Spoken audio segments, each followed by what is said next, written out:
Assalamualaikum warahmatullahi wabarakatuh.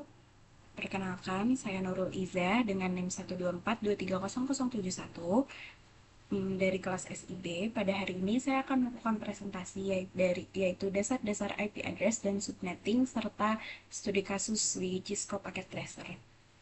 Jadi, kita mulai dari pengertian IP address. IP address sendiri adalah serangkaian angka yang menjadi identitas perangkat dan terhubung ke internet atau infrastruktur jaringan lainnya. Dapat diumpamakan sebagai nomor rumah pada alamat, yaitu yang memastikan agar data dikirimkan ke perangkat yang tepat.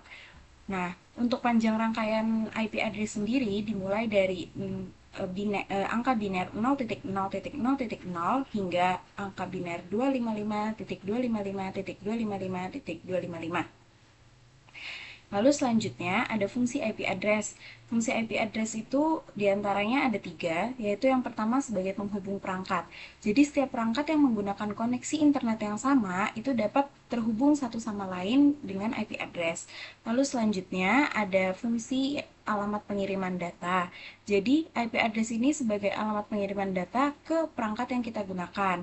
Seperti contohnya saat kita mengakses sebuah situs. Nah, di situ tuh ada proses pengunduhan data yang dikirim dari situs tersebut.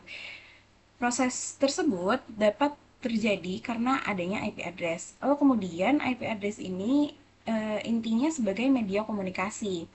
Nah, IP address itu kan nomor yang berfungsi untuk memastikan data dikirim ke perangkat. Data di sini contohnya sebagai paket yang akan kita kirimkan ke suatu rumah gitu.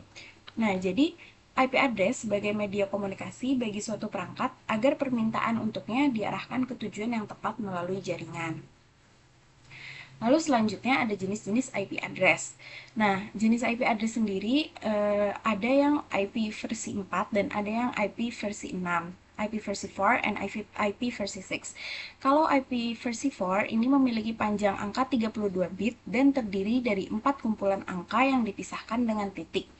Jadi, terdiri dari 4 kumpulan angka tersebut, satu kumpulan angka ini disebut sebagai oktet. Jadi, terdiri dari 4 oktet untuk yang versi 4. Kumpulan angka ini masing-masing menjadi representasi desimal dari 8 digit bit angka biner. Jadi, ini adalah angka binernya. Ini merepresentasikan angka biner di sini menjadi ke dalam satu oktet ini. Satu baris yang terdiri dari 8 angka biner ini, nah ini disebut juga sebagai oktet. Nah, setiap oktet ini bernilai maksimalnya hingga 255. Nah, oleh karena itu, IP version 4 ini memiliki rentang dari 0000 hingga 255.255.255.255. Lalu selanjutnya ada IP versi 6. Nah, IP ini tuh IP terbaru, dia itu ada karena IP versi 4 itu sudah hampir habis gitu. Jadi IP versi 6 ini memiliki panjang angka hingga 128 bit yang terdiri dari 8 kumpulan angka dan huruf yang dipisahkan dengan titik 2. Masing-masing kumpulan angka dan huruf ini merepresentasikan desimal dari 16 angka biner. Nah, IP versi 6 ini dapat menampung hingga sekian jumlah alamat ini. Lalu contoh untuk IP versi 6-nya sendiri seperti berikut ini, dengan dipisahkan oleh titik 2. Lalu selanjutnya ada IP dinamis dan IP statis. Jadi kalau IP dinamis ini merupakan jenis IP yang dimiliki oleh halayak umum. Nah, alamat IP ini diberikan secara otomatis, diberikan secara gratis oleh penyedia layanan internet. Nah, tetapi tidak bersifat abadi. Jadi ketika kita sudah tidak terhubung dengan layanan internet tersebut, maka alamat IP tersebut sudah akan hilang gitu. Lalu selanjutnya untuk IP statis, nah IP statis ini sudah di-booking oleh pihak penyedia layanan tersebut. Nah, yang melakukan booking itu bisa dari penyedia layanan web hosting atau VPN dan ada juga server file transfer protocol. Nah, untuk IP statis ini dia berbayar karena dia tidak akan berubah gitu. Dia sifatnya abadi seperti itu. Lalu selanjutnya ada tipe-tipe dari IP address. Yang pertama itu ada host address. Nah, host address itu adalah IP yang dapat dipasang ke sebuah perangkat jaringan seperti komputer atau router agar dapat saling berkoneksi. Nah, untuk host address sendiri ini bersifat unik, sehingga dalam suatu jaringan, dalam suatu network itu tidak ada IP yang sama. Contohnya seperti dalam suatu ruangan. Suatu ruangan yang memiliki suatu ruangan tersebut terhubung dalam satu koneksi WiFi yang sama. Ada laptop, ada tablet, ada HP. Nah, ketiga-tiganya itu memiliki IP address yang berbeda-beda. Itulah host address. Lalu selanjutnya ada network address. Nah, network address ini adalah IP address yang merepresentasikan alamat sebuah network atau jaringan. Nah, semua host dalam satu jaringan memiliki network address yang sama. Network address merupakan OP pertama dalam sebuah subnet IP. Jadi, seperti dalam suatu ruangan, terhubung dalam suatu koneksi yang sama. Nah, maka dalam suatu ruangan tersebut, network address-nya sama semua, seperti itu. Lalu selanjutnya ada broadcast address. Broadcast address ini merupakan jenis IP address yang digunakan untuk mengirimkan data ke semua host yang masih berada dalam satu network. Broadcast address ini diambil dari IP terakhir dalam sebuah subnet IP. Lalu ada kelas IP address, pengkelasan berdasarkan 5 ini, ABCDE ini sebenarnya adalah pengkelasan yang lama. Namun dia kita tetap mempelajarinya seperti itu. Jadi kalau versi yang ini tuh ada 5 kelas. Di setiap kelasnya itu dapat menampung sekian jumlah network. Kalau untuk kelas A ini dia dapat menampung 128 network, kelas B 16.384 network, kelas C dapat menampung hingga 2.097.152 network dengan jumlah host yang berbeda-beda juga untuk di tiap kelasnya. Lalu untuk kelas D dan E ini dia tidak didefinisikan untuk jumlah host dan jumlah network yang dapat ditampungnya.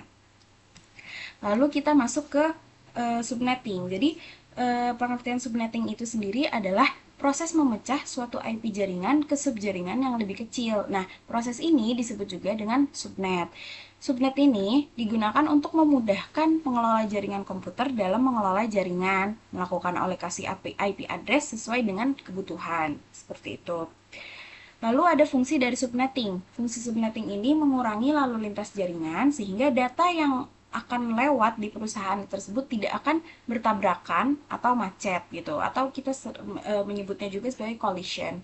Lalu kemudian fungsi yang kedua adalah untuk mengoptimasikan kerja jaringan. Lalu kemudian pengelolaan yang disederhanakan, dan yang terakhir adalah membantu pengembangan jaringan ke arah jarak geografis yang menjauh. Lalu ada metode subnetting. Metode subnetting itu ada dua, yaitu FLSM dan VLSM. Yang pertama itu FLSM. FLSM adalah Fixed Length Subnet Mask. Nah, metode subnetting ini di mana setiap subnet memiliki ukuran yang sama. Dia menggunakan subnet mask yang seragam untuk semua subnet. Jadi, di dalam suatu jaringan tersebut, dia memiliki subnet masknya sama untuk semua jaringannya. Ini berarti setiap subnet memiliki jumlah host yang sama, meskipun tidak semua subnet memerlukan jumlah host yang sama banyak. Nah, jadi tuh dia akan mengikuti jumlah yang paling banyaknya gitu. Maka akan sama semua, tapi mengikuti jumlah yang paling banyak.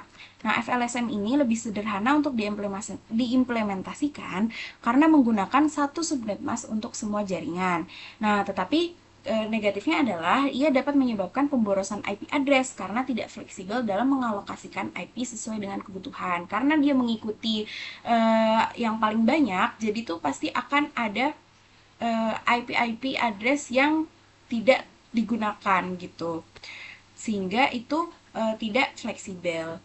Lalu selanjutnya ada VLSM, yaitu Variable Length Subnet Mask. Nah, metode subnetting yang ini memungkinkan penggunaan berbagai ukuran subnet mask dalam satu jaringan. Jadi, subnet mask dalam satu jaringannya itu berbeda-beda sesuai dengan kebutuhan jumlah hostnya. Kan kalau yang tadi, kalau FLSM itu mengikuti kebutuhan jumlah host yang paling besar. Nah, kalau ini disesuaikan dengan kebutuhan jumlah hostnya. Nah, metode VLSM ini lebih efisien dalam mengelola IP address karena memungkinkan alokasi IP address yang tepat untuk setiap subnet sehingga tidak terjadinya pemborosan. Nah, tetapi VLSM ini lebih kompleks dalam perencanaan dan konfigurasinya dibandingkan dengan FLSM. Lalu selanjutnya ada CIDR. Nah, CIDR ini atau Classless Interdomain Routing itu adalah metode untuk mengelompokkan dan mengklasifikasikan alamat-alamat IP. Jadi CIDR ini punya istilah lain juga yaitu supernetting yang memungkinkan pengelompokan alamat-alamat IP dalam subnet yang lebih besar atau lebih kecil dari yang biasanya. Nah, tujuannya adalah untuk mempermudah penulisan dan pengelolaan subnet mask dengan menggunakan notasi yang lebih ringkas. Jadi kalau versi yang lamanya itu kita menggunakan klasifikasi klasifikasi IP address yang seperti ini. Nah, untuk yang lebih sering kita gunakan saat ini itu adalah CIDR ini gitu. Jadi kalau pengklasifikasian itu berdasarkan A, B, C, D, E yang tadi ada 5, kalau ini berdasarkan bitnya gitu. Jadi di sini untuk setiap slash bit ini ada jumlah host yang dapat digunakan seperti itu dan ada subnet mask masing-masing untuk setiap masing-masing bitnya. Lalu kita masuk ke bagian studi kasus. Jadi di sini saya membuat sebuah studi kasus yang akan nanti kita ilustrasikan dengan Cisco Packet Tracer, yaitu studi kasusnya saya adalah seorang administrator jaringan yang ditugaskan untuk merancang jaringan untuk 2 kantor di sebuah perusahaan kecil. Nah, kantor A memiliki 25 perangkat yang terhubung, lalu kantor B memiliki 12 perangkat. Nah, saya diminta untuk memastikan bahwa setiap perangkat di kedua kantor tersebut dapat terhubung dengan jaringan tanpa adanya pemborosan alamat IP. Karena tanpa adanya pemborosan alamat IP, maka kita akan menggunakan metode VLSM di mana kebutuhan hostnya itu disesuaikan dengan jumlah perangkatnya. Nah, di sini diberitahu bahwa IP global yang diberikan adalah 192.168.5.0/24. Nah, di sini juga diberitahu kalau kita akan menggunakan metode VLSM. Lalu langsung saja kita mengilustrasikannya dengan Cisco Packet Tracer. Di sini kita buka dulu Cisco-nya.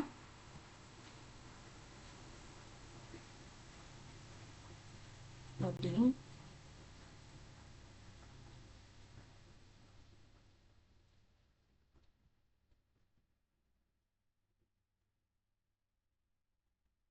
Bentar lah ya, loading.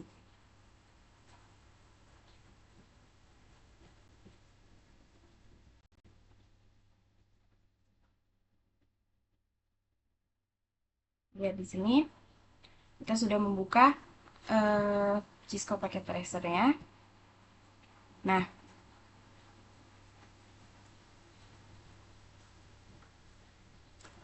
berdasarkan studi kasus tadi, kita memiliki 2 ruangan, yang satu kantor 1, yang satunya kantor 2. Oke, kita tulis dulu aja ya. Di sini misalkan kantor 1, lalu di sini kantor 2. Lalu lalu kita gunakan di kantor A. Oh, kantor A ini memiliki 25 perangkat dan kantor B memiliki 12 perangkat.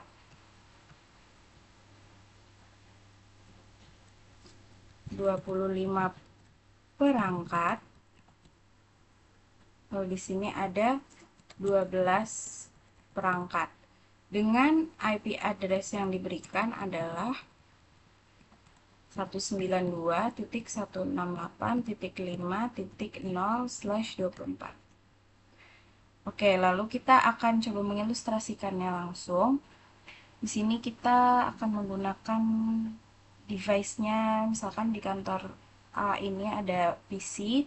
Di sini ada 25 perangkat, tapi saya akan menyederhanakannya saja ya. Kita misalkan gunakan 2 PC dan 1 laptop saja. Lalu di sini kita juga gunakan 1 PC dan 2 laptop. Oke.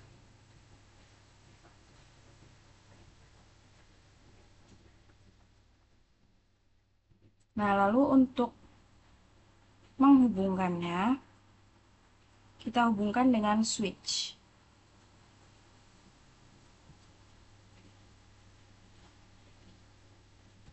Di sini, ya. Nah, Semua ini akan kita sambungkan dengan kabel.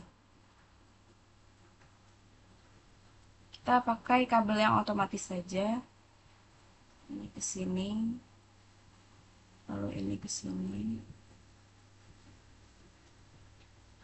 lalu ini ke sini. Sama di kantor B juga.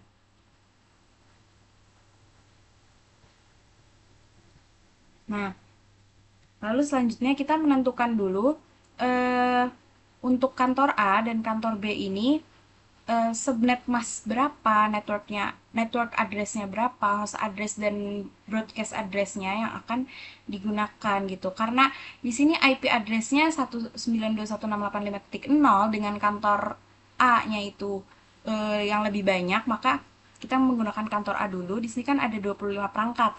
Karena 25 perangkat, maka kita akan menggunakan CIDR-nya /27 dengan subnet mask-nya CIDR/27, subnet masknya 255. Ini ada di tabel yang tadi ya, titik 255, titik 255, titik 224.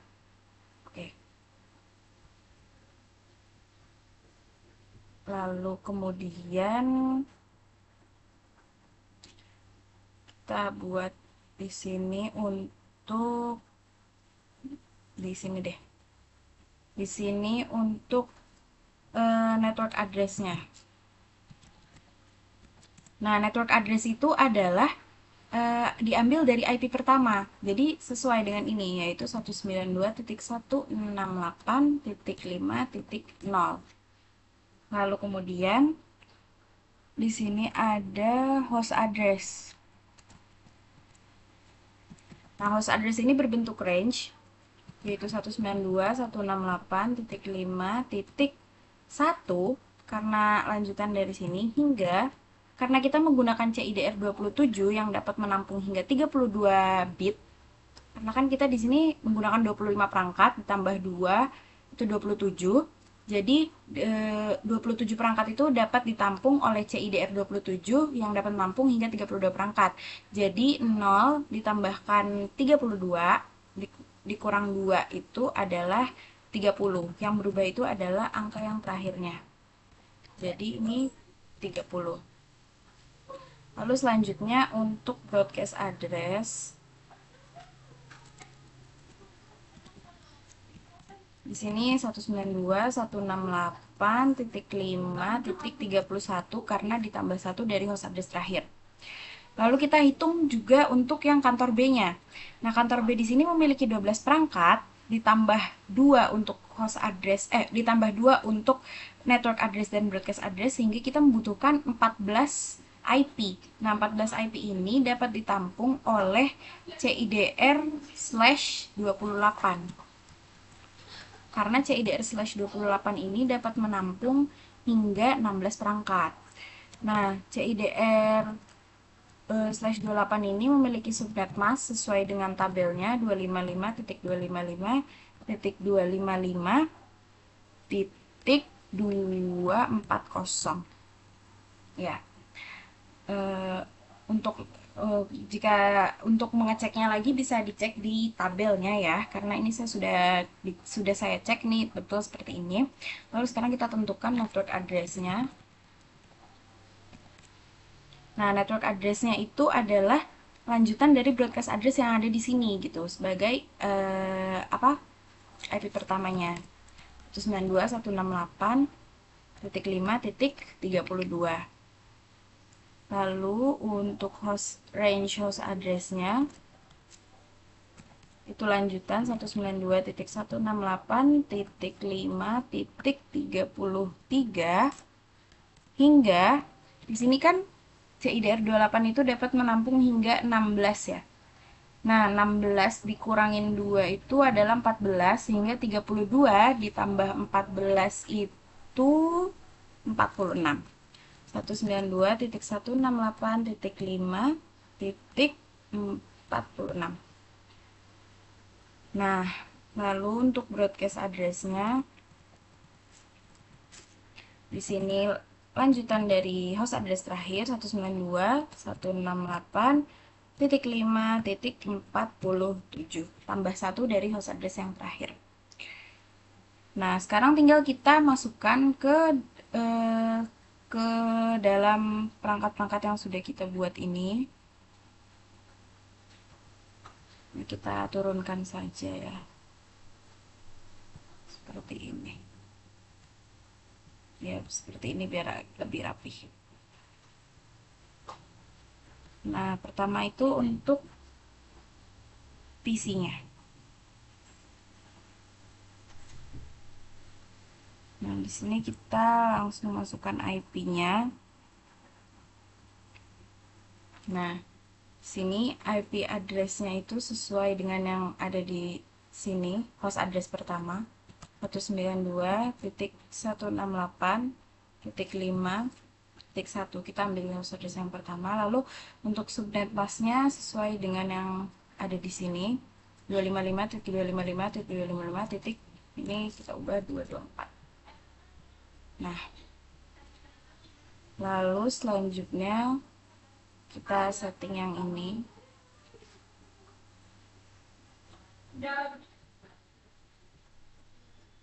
Nah, untuk IP address-nya itu karena tadi yang satu sudah digunakan, berarti kita lanjut untuk selanjutnya. Kita urut saja biar rapih. 192.168.5, berarti sekarang 2 dengan subnet mask yang sama, yaitu tadi ujungnya 224 ya. Lalu selanjutnya untuk yang ini IP-nya 192.168, kita urut aja ya, 5.3. Nah, dengan subnet mask yang akhirannya 224 sini, sesuai seperti yang ada di sini. Nah, lalu sekarang yang ini kita rapihkan dulu.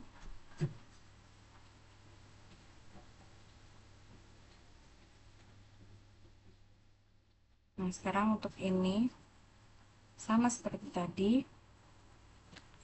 Nah, cuman di sini IP address-nya kita mengambil dari host address pertama yang ada di sini. Jadi 192.168.5.33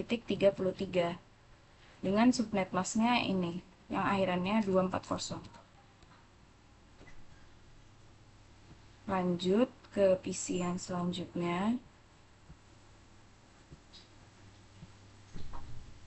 192.168.5 tadi kita sudah menggunakan 33, sekarang kita pakai 34. Subnet masknya dengan akhiran 240. Lalu untuk laptop di sini yang terakhir itu IP address-nya 192.168.5.35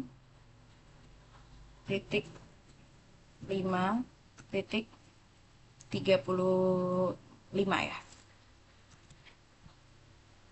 Dengan di sini 240.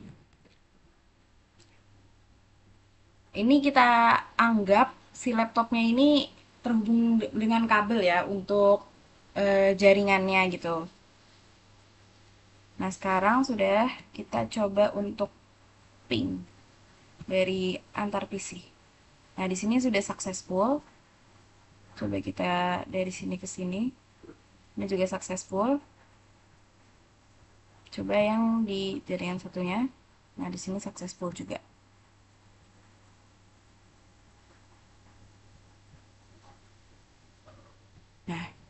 Nah, di sini kenapa fail? Karena yang kita hubungkan itu hanya antar tiga ini saja. Seperti itu. Kalau ingin menghubungkan antar ruangan itu harus menggunakan router. Ini sekarang supaya lebih rapi, saya akan berikan kotak dulu ya.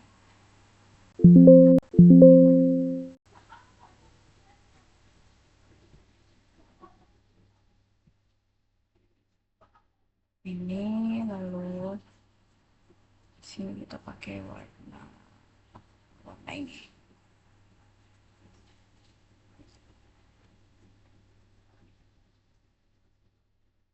Ya. Ini agar sesuai dengan studi kasusnya kita ubah ininya tuh jadi kantor A ya tadi.